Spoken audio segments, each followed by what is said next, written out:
Yeah.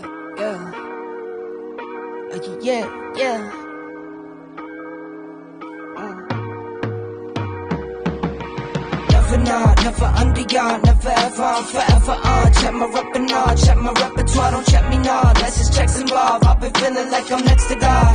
Next to God, next to God. Never not, never under y'all, never ever, I'm forever on. Check my rep and all, check my repertoire, don't check me now. Unless it's checks involved, I've been feeling like I'm next to God.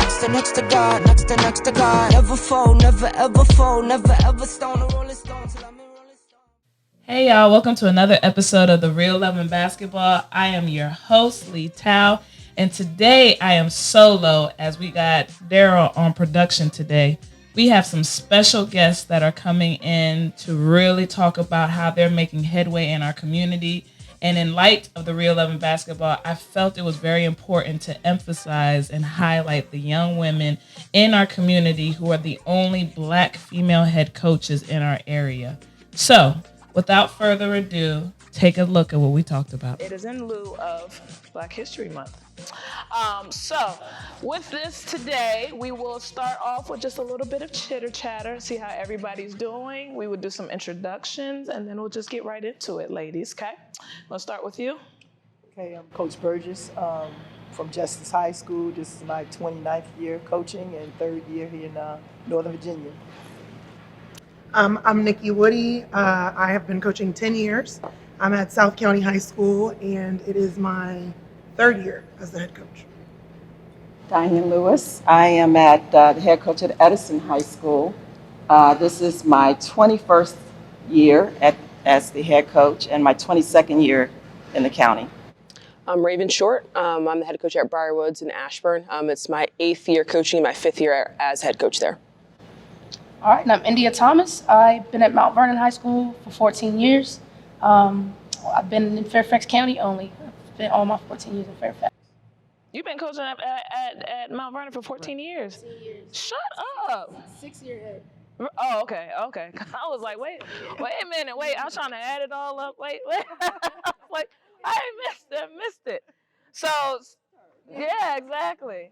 So with the special thing about this, and the reason why I pulled this together, because I really find it important that us as women, right, you don't see a lot of us coaching female basketball. You see always a male, always somebody being ahead. So one, to be able to see a lot more female faces supporting these young ladies, but then even more special, Black women, as us, making a headway into this whole dynamic and changing the trajectory of how girls basketball is being played and being coached, I think is very, very important. In our county alone, there's really only 7 of us. Shout out to Coach Christy Winters, who couldn't be with us today. But there's 7 of us right now, which is, how many schools is in the area?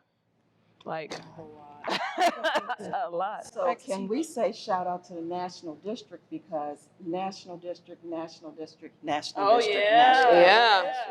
That's us. And then it's also, we still have a female at TJ, who was the head female coach at TJ. Who else do we have? And Falls Church is a female coach. And Annandale. So I think, what is it? It's Rudy. 8 of us. Yeah, I was going to say. Yeah, we got 7, so 7 out of 8. Which is good. Sorry if you see this. So let me ask, and it could be anybody. How did you even get into this coaching? What was your reason? And let's start with the vet of all of us. How did you get into this coach? And you know what? It's funny. My path was probably not like anyone else's, because that wasn't, as I was playing, I wasn't the person who said, I want to coach.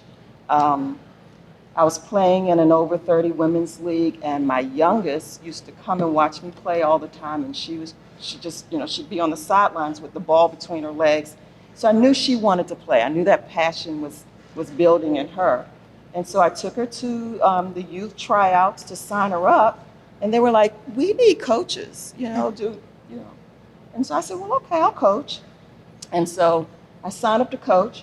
They called my house. This was before cell phones. They called my house, right. And they asked to speak to Mr. Lewis. Oh, they didn't even. They said, we understand he's going to coach. And I said, no, I'm going to coach. Right. And so I started coaching her. and just kept with Little League, and then I went to county and select and AAU and just kept going and going. And so there was a lady who played in my league and said, there's an opening at Edison. And I went, I don't know if I want to do teenagers. Right. Like I really like the little kids. And so I went and interviewed for it, got the JV job. The very next year, the head coach, she stepped down. And so I said, I'm going to interview for it. I know I'm not ready, but God's plan. I mean, you know. So what gave you that? What gave you that? Because that right there can be a hindrance to many of us, right? We know we're not ready, so we don't jump for it. What gave you that passion or that strength to be able to go ahead and go for it? Well, I think first of all, I am a woman of faith who believes if it's meant to be, it's meant to be. Right.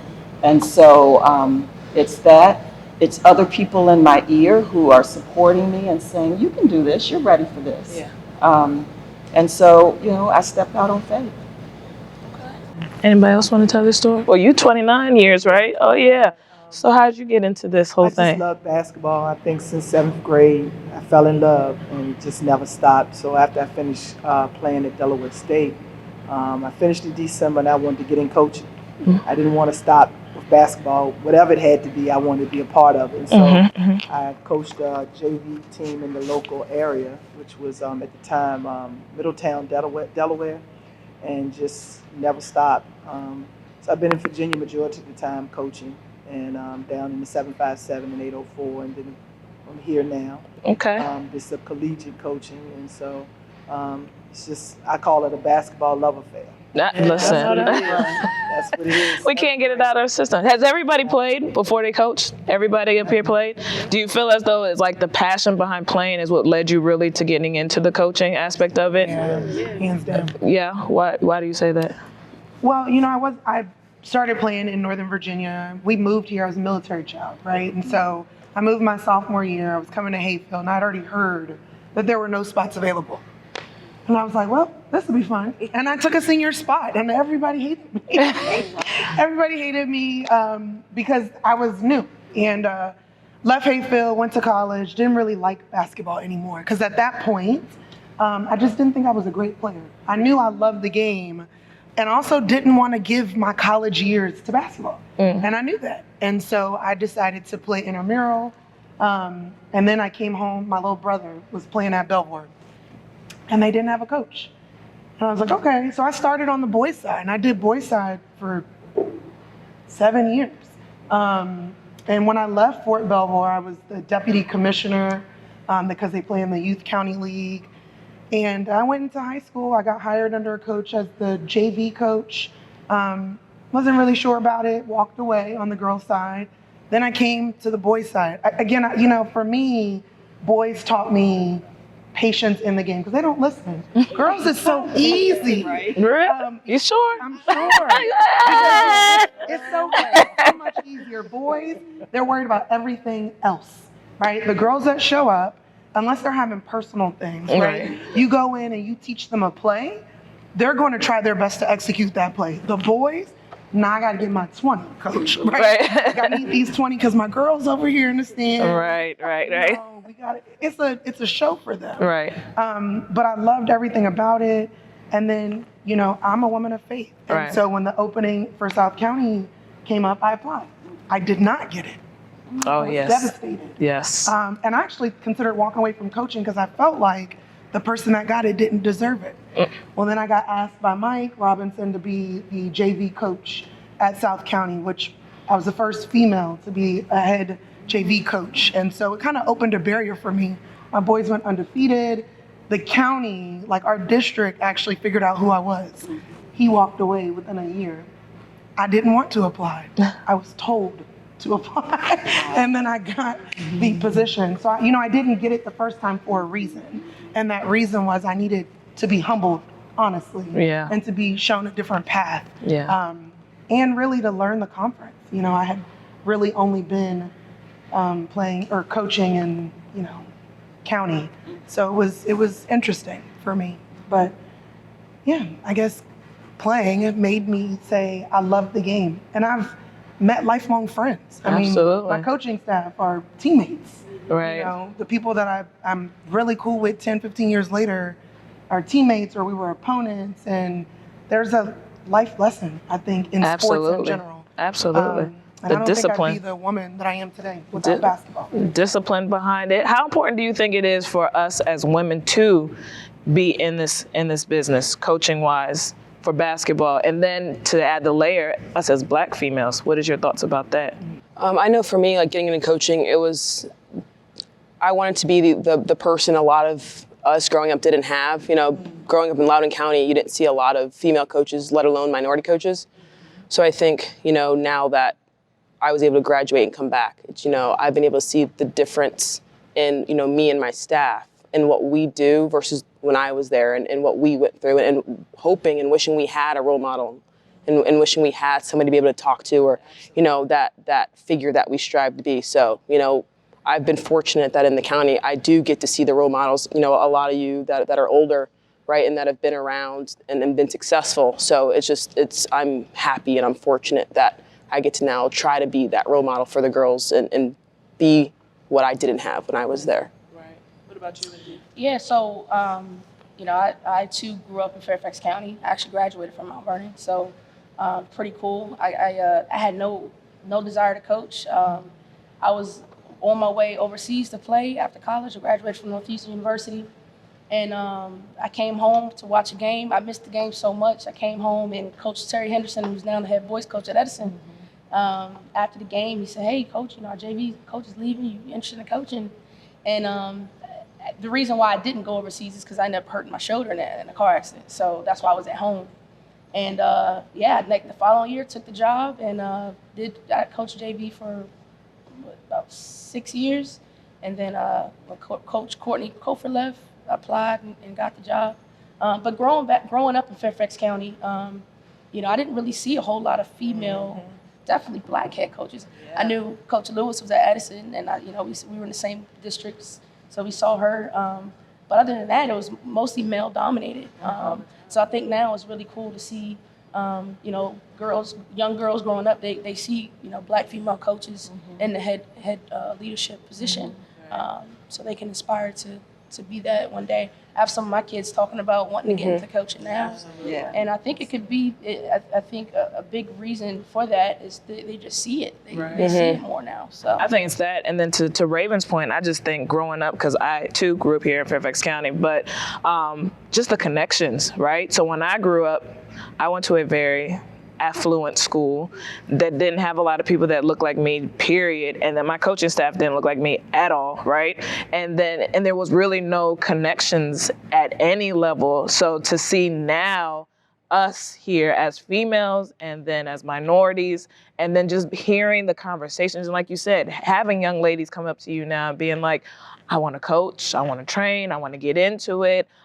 It's just so different because I never had those conversations with anybody from my coaching staff until maybe my collegiate years. Like I had some assistant coaches, but even then it was a male head coach. And then afterwards, you know, semi-pro, that's when I finally started to get those type of connections. But to your point, I think it's so important because a lot of them just need to talk and just connect. And then, like you said, it connects us in so many different ways beyond basketball. Like you just mentioned Courtney, and I'm like, oh, we know Courtney. Courtney's from my husband, you know, back home around our way. It's such a small world how this basketball community unites everybody together, builds everybody up. And now I think today's day and age is really giving girls and young men outlets that is necessary for them to really move forward because let's be honest, we live different. This season of life is very, very different from where we grew up, right? Yeah. The social media. I mean, I think about, like me and my husband were talking about, if we could had social media to be able to blast how we played back in the day. But can we talk about that for a second? Because playing in this area, there were, you know, rival games, right? Yeah. Without social media, the gyms were packed. Oh my gosh. And we're not talking just boys basketball. Like I remember playing and our games were packed. So with social media now, we were just talking about walking in gyms and seeing 30 and 40 people. So like, right. It's not, I mean, we were doing it harder Than it is now. Yes. Interesting you say that because I was having a conversation with one of my coaches, and we had this idea that it was the hangout spot. Like you didn't see your friends, like you couldn't text them or hit them up or DM. Right. So if you wanted to see your friends, you had to come to those games. Yeah. And then if you were good, I mean, then really, It was really packed. real You had packed. to get there early. You know, everybody was gonna turn up. Like, that was the difference with everything. COVID has done that a little bit because we have more kids showing up at our Mm-hmm. games now, than pre-COVID. Yeah. It's like they miss The interaction. the interaction. Do you feel like now when you guys took the job, especially in our area, did you feel like you had to be a certain way, act a certain way, come in a certain way in order to really be influential and to be accepted? Oh, Diane, you look like you got something to say. And I think about this, and it really, really used to irritate me. First of all, I worked in banking, and so I would leave and come, to coach. Most of the time I was dressed up. I dress like this now. Right. It is what it is. Right. But I would still, suit on, whatever, walk in a gym, and the game manager would walk up to my male assistant and said, "Hey, coach, let me know when you want to get in the lock." I mean, Oh my goodness. Wow. Coach, it is so funny you say that. That's happened to me. I would say 75% of the time, the ref goes to Coach Payton, and he goes, "This is the head coach." yeah, 75%. That's exactly what he'd have to do. To this day, to this day, so we've all been it at least 5 years, and literally the referee will walk right past and go to my assistant coaches, and I'm like, and I just sit there and I just wait because then I know my assistant coach will be like, "That's the head coach right there." But the other flip side of it, do you guys ever feel, especially for the lower ended schools, do you guys ever feel when you go into these more prestigious schools that you really don't get the same respect as you would if you went to a school that looks like yours? So meaning for me, I have been in more affluent schools and I get in my mind, the whole thing when I got into the county, when you're the visiting team, the home team comes, speaks to you, how you doing, do you need anything, blah, blah, blah, cool. When I go to the more affluent schools, especially with our, here at Lewis, it's very different. Nobody says anything to me. I have gone the entire one. We pulled up to a school maybe an hour before game time, and literally our whole team just did our little thing. Coaching staff sat there. Nobody said not one thing to us, and we just sat there the whole time. And so, and I don't know if it's the dynamics of the school because it's very different from what we look like one way, they look like another way. But have you guys ever experienced that? And if so, how do you feel about that? I've been fortunate that our principal is actually an African-American woman, and she actually played college basketball.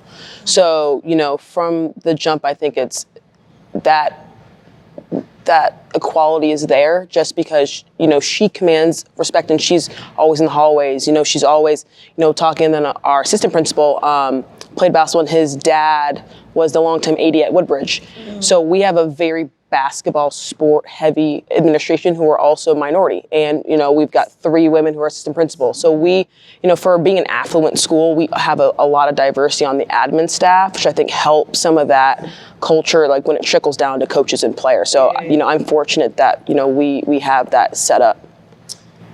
On the coaching side, so I'm not in the schools, I don't teach, and I was always told I wouldn't be a good head coach if I wasn't in the schools, which Ditto. I think is interesting.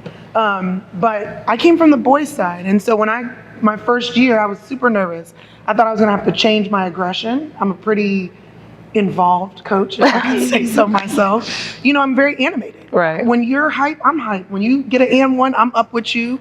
I want us to all feel that energy. Right. It trickles down. If the coach is like that, then we set the bar for the expectation for every player. Right. And so I felt like I was gonna have to change that. And I'll admit, in our conference, I was super nervous because most of those coaches, and we're talking 15, 20 years, male coaches at those schools, and all of them came up to me and said, we're happy to have you, welcome over, we're interested to see, how you're gonna like girls basketball. Right. And so it was more like a fun or, exciting experience. So I was super nervous for no reason. And I don't think I had to change, which I can appreciate, but that did weigh on me. Can I be that person? Right. You know, like do it, because I feel like I got hired because I was that person. Right. So if I change, then I'm letting down What everybody was expecting. expecting when I walked in the door. So luckily, I was fortunate, as Raven said, to not have to change. And it was because of the other coaches. They made me feel comfortable, which I can appreciate. Right. Yeah, and one thing I noticed, just my conduct as on the bench. I don't know. I've been in situations where sometimes I feel as though I can't get too emotional because the refs are more sensitive. Where I'll look at some of these boys' games and they are like literally in their face, not even a warning. Right. And that actually happened to me this year. Playing a conference game, and I just said that's ridiculous. Like that. Oh, I meant to ask you what you said. Wait, I saw what? that. What was that? You said that's ridiculous. I said it a little more. But one of my point guard just got pancake, like football pancake, nothing. And I was like, what? And then I said, that's ridiculous. Right. Take me right away. Right. Wow, no warning. No warning, no nothing. You know, it's funny you say that, because as a head coach, JV boys, I got more respect from referees than I've gotten as a head coach on the girls' side. I mean, I've had refs do this to me. Oh, me too. I'm trying to figure out what that means, because I wouldn't do that to a child. Let alone a grown up, right? Which is funny. So with that being said, also like for us, for what I feel, our school usually, because we're bottom of the barrel, you know, we don't have a lot of talent. We don't always get the best referees, right? So we'll get these little, just got into refereeing, and then we'll go play against I will never forget, we played against one of the bigger schools, Marshall, and everything went Marshall's way. I'm talking about everything you can think of. And so I tried my best, because just like you guys said, I feel like every time we say something, the referees are way more sensitive, so I try my best. Hey, I need to understand what's happening, and because I went out of my box, you cross that line again, you're gonna get. So I'm just that coach, and so I went like this. Okay, that was my first time I ever got a tech. I went like this, and I was like, we're really that sensitive. But it was just like you said, I could go to the boys' side, and I'm talking about they're in their face, it's fussing, and I put my toe over because you were that petty, and I got teed up. Okay, That's crazy. So. I had an official who saw me at one of the Wizards games one night, and he said to me, I'll never forget, you said something to me during a game that stuck with me forever, because I asked him would he have made that call in a boys' game. Mm-hmm. So is that the line we use? Yeah, I asked every game I asked that. Yes, I do too. And he said it stuck with him. But to get back to what you were saying, I had a guy the other night who I questioned a call, and he literally looked at me and winked, and then went down the court. No response. Oh, I wouldn't have came gotten back down. I said, I want a better answer than that. Right. And don't wink at me. Right. So, I mean, would he have winked at a guy? Right, absolutely. No. So for me, it's been a little bit opposite. I had an official, you're gonna take it on me. You're gonna take it easy on me, coach. Yeah, I'm gonna take it easy, but I need you to make the right call. Right. And that's, I guess, my approach. And I may question, and I know I can get a little aggressive with the officials. Haven't gotten a tech here since I've been at Justice, but I've gotten texts previously. But I just think, they got to understand that when we work hard for our girls to absolutely their ability, and we expect the best coming from them. And so for me coming in, I haven't really had any issues with the officials. But I call them, I said, what you looking at? Help me. Right. Help me help you. Right. Tell me what's going on. That's just and respect. that's pretty much Thank you. And I think that's what we're asking for, right? Like, we're asking for the same respect that you would give to any head coach. We're not talking skin, right? Any race, any minority, male, female, doesn't matter. Right. Come out here and call this game for these children. Right. That's what we're asking you to do. That's what you're getting paid. Right. Because we're not really asking for you to donate, right? No. This is a job for you. Right. And I think that's important to communicate. So with the respect aspect, do you feel like as a head coach on the female side, do you get the same resources and attention that your boys side gets in your schools? Or do you feel like you have to work harder to get the necessary things for your teams? I actually had a rule changed because I gave my girls something that the boys team didn't have. Oh, really? Yeah, so we fundraise a lot. And so we always did, up until COVID, we did senior night jerseys. So we would raise, a lot of money. We would get jerseys for with their names on the back, and then we would get them framed, and that was their senior gift. And, I went in and I said, hey, we have a good amount of money. We're going to get these jerseys. And they were like, well, are the boys getting them? And I was like, well, we're buying them. Like, we're buying the gifts. Like, we are not asking you for anything. Right. And then after that, we got him anyway. But then after that, they've made it a point, like in our meetings, if you're fundraising, it has to be used for something for the team, and it can't be things like senior night jerseys. And I was like, football doesn't, but then they have to pay for them, and we paid for them, not the girls. Right. And I was like, but just because we had the money and that's what the girls wanted and that's what we got, we shouldn't really be told we can't do them. Right. So yeah, it's been interesting, when you try to be creative and like think outside the box that nobody has done it, and everybody's like, oh, these are awesome. Then it's a problem if not everybody else can do it. Right. Can do it. Right. Which I've seen that too. So my first year here, I've raised probably about $15,000 for our school, right? Didn't ask anything. Our kids never asked. And I'm just naive. So coming from where my husband and I own our own nonprofit, that's just natural for me to do, to raise. I don't ask the kids for nothing. I just do it and give it to them. Well, because I went out and I was doing these fundraising, I had people from the school say, well, you're taking money out of everybody else's, all the rest of our programming here. And I was like, first of all, how am I supposed to know that? Because I don't know the budget for the school. Second of all, you hired me. You said this is what was needed for our kids. We haven't had new jerseys in 8 years. So what is the problem? So, but this is the stuff that I feel like in this area, especially, you come against when you're actually trying to do right by these kids. It's not for my pockets. It's for the kids.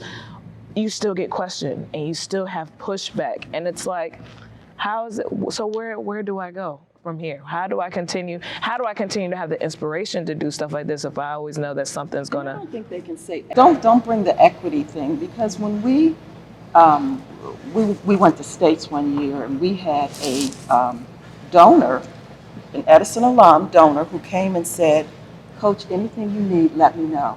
So I called him on it. I said, we need a new shooting machine. Yes. He said, you got it. So we get the shooting machine, but our AD said, oh no, if it's going to be for you, it's got to be for the boys as well. I'm going to let them know this has to be donated to both programs.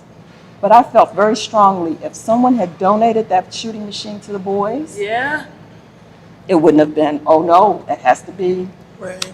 Yeah. Right. I mean, don't go equity on me when it's just convenient for you. Right. Yeah. So let's take a pivot. Do you guys feel like, or have you guys felt, especially like with your stature, right? You're a vet. Do you feel like that the community doesn't call you on bigger platforms to really be inspirational? Like when I say that, I mean, so me and Kara Lawson, right? We played, I was a freshman, she was a senior.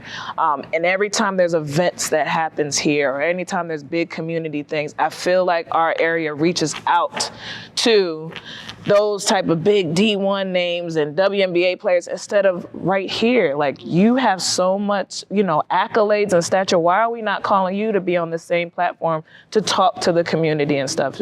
Do you wish that they would do more of things like that? Or are you guys like, oh, well, WNBA, NBA players is cool? Would you like to see more stuff like that? I'm not a person who needs to be in front of the spotlight. Mm-hmm. So, when we started winning at Edison, I got a whole lot of calls to do those things. And then I was trying to do too much, and I said, no, I don't want to. Mm-hmm. So I've kind of scaled back. But I think it could be done more. I see your point. I definitely think it could be done more, because there are some influential women right here that has a voice, and their voices should be heard. I get that. Yeah, I agree.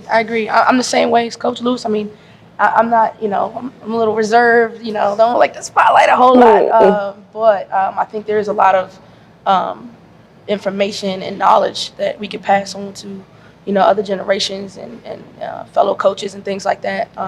So I would love to see more of that. And we really, like you said, we just don't really see it a whole lot. So I think we should, try to continue to work towards that just for the future. With that being said, do you think it's really important for us now? Like, how important is it to you for us to start looking out for each other? And us. Do you feel like it's a very important thing at this point? Because I would love to. I think for me coming in, and this is one of the reasons why we did this whole thing, to be able to call, like when I came in, I would have loved to have been able to just call Coach Diane and be like, hey, I'm new. I have no idea this literally fell in my lap. I did not ask to be at Lewis at all. My husband, we got asked to do a speaking engagement because of, our program that we do outside. And from there, the AD came and saw me and was like, I need you to coach here. And I was like, well, at the time I had a 6-year-old and, we're doing we have a whole entrepreneur.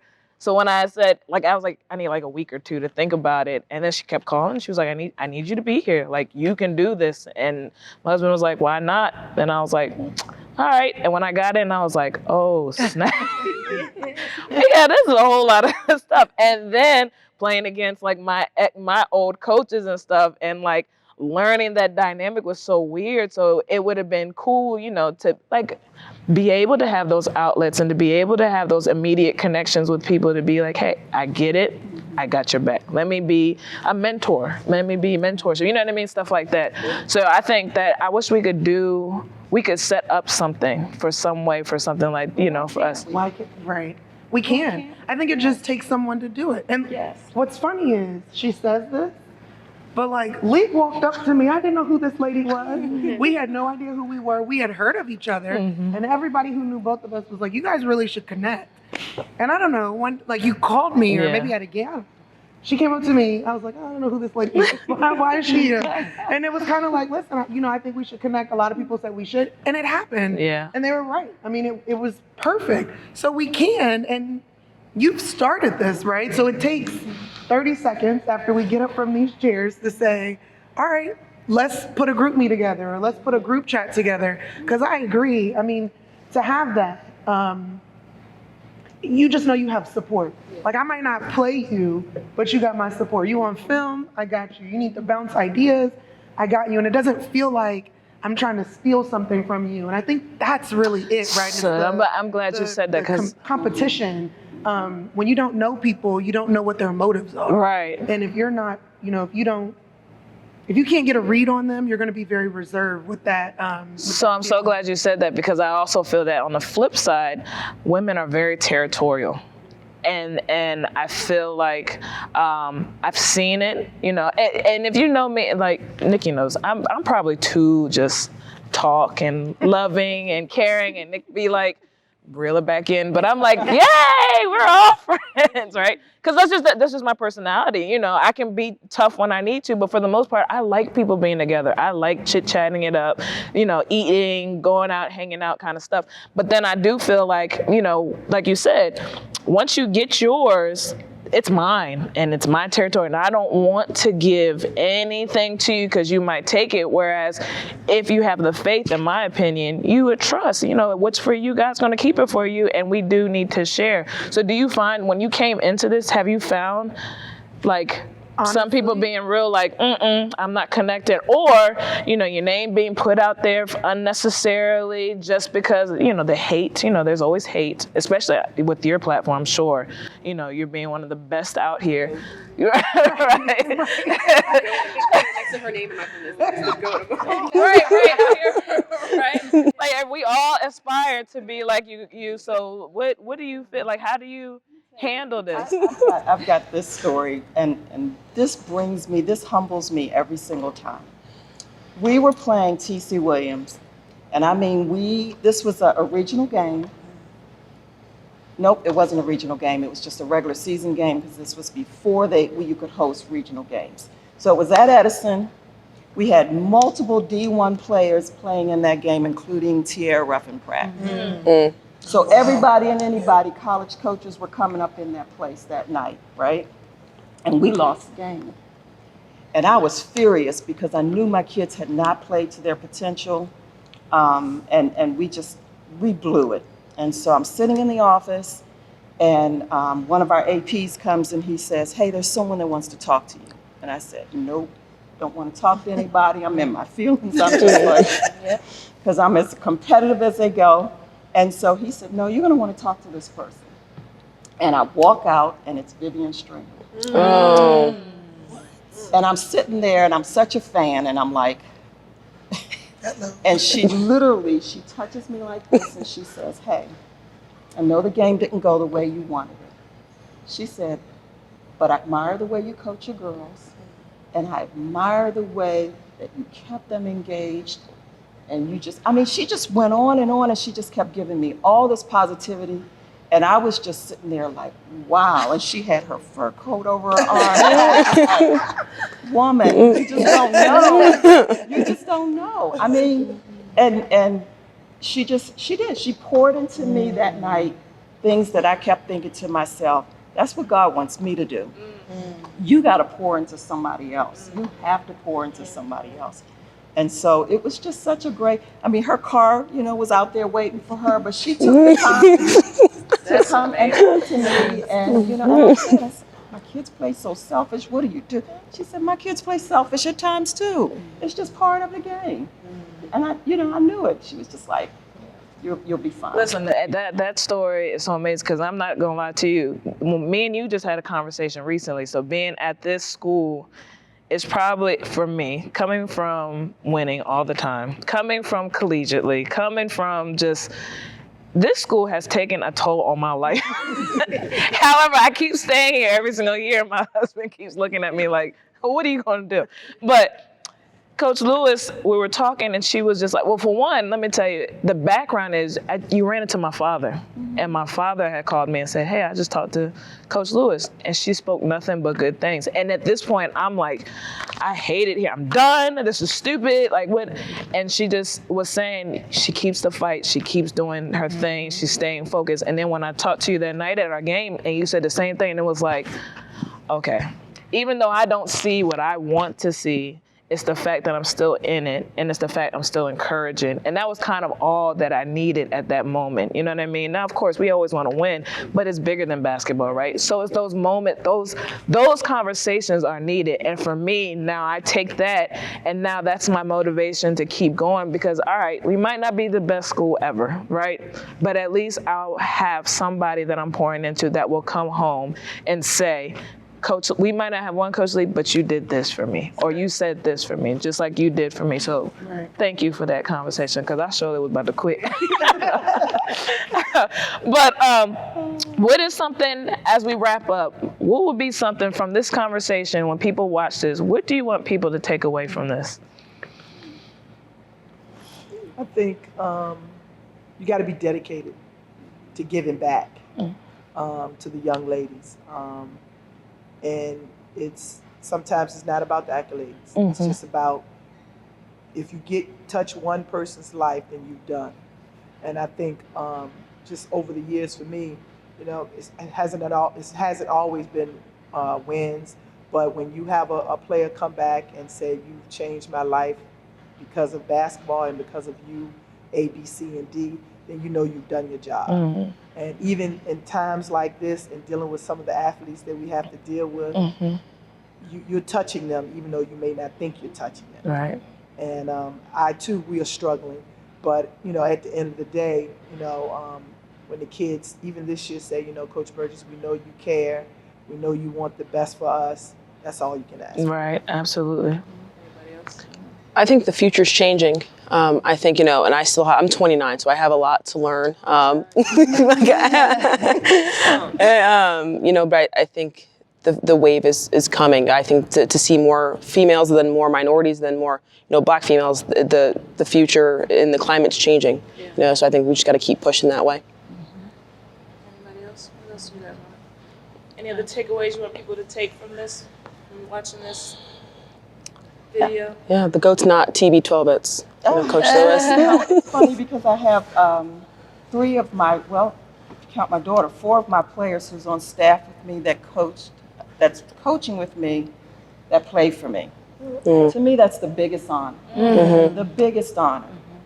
But here's what these young ladies are saying. Because they think, as a player, a lot of times they think it's what you do here on the confines of this court. They're seeing all the other things that we do. We're mothers. I'm talking just to our players. We're mothers. We're nurses. We're psychiatrists. We are, sometimes we're the spiritual counselors. We're all these things wrapped into one. They had no idea. They say that. They go, I didn't know you had to do that. Right. I've got some kids on my team that are seeing therapists that, I don't know if it's COVID, I don't know if whatever, but, so you have to take all that into consideration. The rules can't be the same for this player as it is for this player, because this player may be going through a little bit more than what this player is going through. Right. So, hopefully, and I think as a woman of color, and as a female and as a mom, I think we can get that connection that a lot of men can't get. Absolutely. Totally agree. Depending on the audience that's watching this, I would say take the chance on that female. Yes. I love supporting women. And I know sometimes there are a lot of women that go into the job and whoever is trying to hire them is not sure. So my advice is take a risk, take a chance, because I feel like you can't go wrong. Yeah. You really just can't go wrong by giving someone a shot. And I think we deserve that. I agree. Just to piggyback what everyone else said, I just think I want everybody to know that we work hard. Yes. And there are a lot of things that we do that, from the outside looking in, you just don't realize it. We wear many hats, and we're competitors. Yes. We're competitors. And it's okay to, we don't have to just sit pretty on the bench, and we can be rah-rah and be emotional and be passionate, because that's why we're all here. So just that we work hard and we want the best for our kids, and that's pretty much it. We inspire the next generation to get into this coaching thing, because it's a lot of fun. It is. It's a lot of fun. It's life-changing. It is. It's life-changing. It is. You ain't never lie. It's definitely a life changer. It's gonna grow you as a coach. It might age you a little bit, but it's definitely life-changing moments that really, grow you. It grows you. That's the best thing that I can say. Coaching grows you in so many different ways and challenges you, I think, to think outside of your box, to connect differently, and to just try new things, so that you can be, successful on and off the floor, as they say. But to conclude, I thank you ladies for coming out. I truly appreciate it. There's so much more that we could be talking about.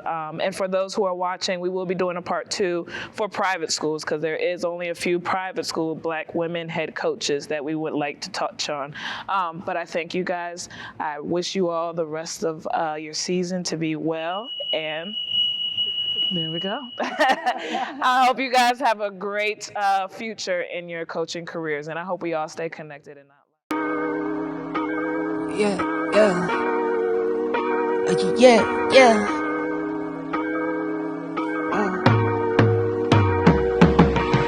Never not, never under yard, never ever, I'm forever on. Check my repertoire, check my repertoire, don't check me now. That's just checks involved. I've been feeling like I'm next to God, next to God, next to God. Never not, never under yard, never ever, I'm forever on. Check my repertoire, don't check me now. That's just checks involved. I've been feeling like I'm next to God, next to God, next to God. Never fall.